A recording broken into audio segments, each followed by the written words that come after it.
Alors on termine avec le dernier groupe, qui est donc les travailleurs et travailleuses du sexe. C'est l'histoire de Ginger. Donc en fait, durant cette période, donc du 16 mars 2021 au 30 juin 2021, elle a louvoyé comme camgirl et en prostitution de rue.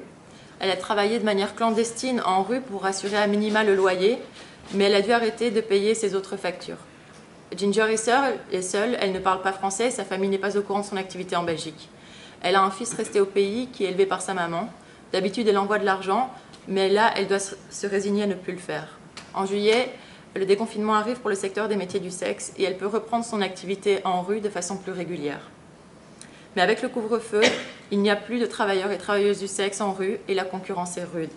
Les hôtels de passe sont fermés et c'est la débrouille pour trouver un lieu où bosser. C'est pourquoi elle décide de prendre un appart-hôtel à Rogier pour travailler à la fois via Quartier Rouge, donc c'est prostitution privée en ligne sur des sites internet, et la rue. Le gérant des lieux ferme les yeux sur l'activité qui s'y fait, du moins pour le moment. Mais cela reste difficile, les clients sont moins présents, ils ont peur du Covid, et vu le télétravail imposé, il y a en fait moins de monde dans les rues. Les bureaux sont vides et les clients se font rares. Ginger finit par accepter des services sexuels qu'elle avait toujours refusés auparavant. Et oui, il n'y a pas assez de clients, que veux-tu? Est-ce que j'ai encore le choix alors que c'est la merde? Lui dit-elle en parlant à Emilia, une travailleuse sociale. Elle se confie et explique que la solitude qu'elle vit et l'isolement pesant dans lequel elle se trouve. Les tensions et la violence sont de plus en plus importants dans la rue et les clients sont de plus en plus dingues. Bon, les travailleurs et travailleuses du sexe, c'est vraiment une variation de profil très importante. Ce qui les réunit, c'est vraiment un statut juridique flou.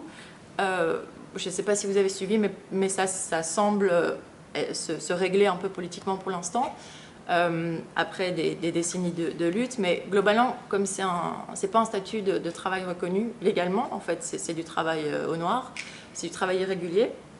Ça signifie qu'il n'y a aucune couverture et protection du travail. On remarque aussi que les dynamiques locales politiques sont très importantes, c'est-à-dire que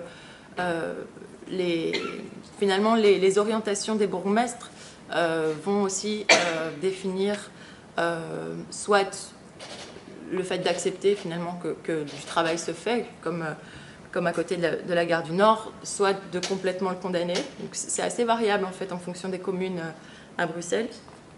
Ce qu'on remarque aussi, c'est que les travailleurs et travailleuses du sexe font vraiment face à un cumul des stigmates, du discrédit moral, donc que ce soit par rapport à leur travail, parfois par rapport à leur irrégularité de séjour, si ils ou elles le sont. C'est vraiment un ensemble et un cumul de stigmates assez lourd. En fait, la période de Covid, elle opère encore une fois une fracture, c'est-à-dire qu'il y a arrêt du secteur. Donc même si c'est un secteur qui est non reconnu, c'est un secteur qui travaille. L'État belge est bien conscient que ce secteur existe et qu'il a toujours existé et qu'il existera encore, mais là c'est arrêt du secteur, donc c'est quand même défini comme tel dans les mesures politiques. Mais puisque c'est un travail irrégulier, il n'y a aucun filet de sécurité sociale, donc c'est la précarisation financière pour les personnes qui acceptent d'arrêter de travailler. C'est une majorité qui arrête de travailler pendant le premier confinement.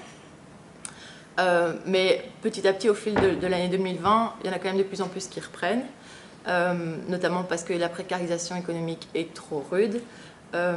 Mais ce qu'on remarque surtout, c'est que finalement, faute finalement de statut juridique clair, il y a une vraie transformation des pratiques. Ça signifie qu'il y a des impacts sur les coûts, donc sur les salaires, sur les pratiques, c'est-à-dire que les personnes vont exercer, mais de façon de plus en plus invisible. Ça veut dire de façon de plus en plus dangereuse, vont accepter des services ou des pratiques de plus en plus dangereuses. Donc c'est des vraies prises de risques, qu'elles soient sociales, professionnelles ou sanitaires. Et donc ce qu'on remarque, c'est que finalement, il y a un isolement aussi vraiment très dense dû au cumul des stigmates, qui explique qu'en fait les personnes ne font pas appel à leurs droits en temps normal, mais encore moins en période de crise, puisqu'il y a arrêt officiel du secteur du travail. je propose de m'arrêter là pour... On est où? On est où, là?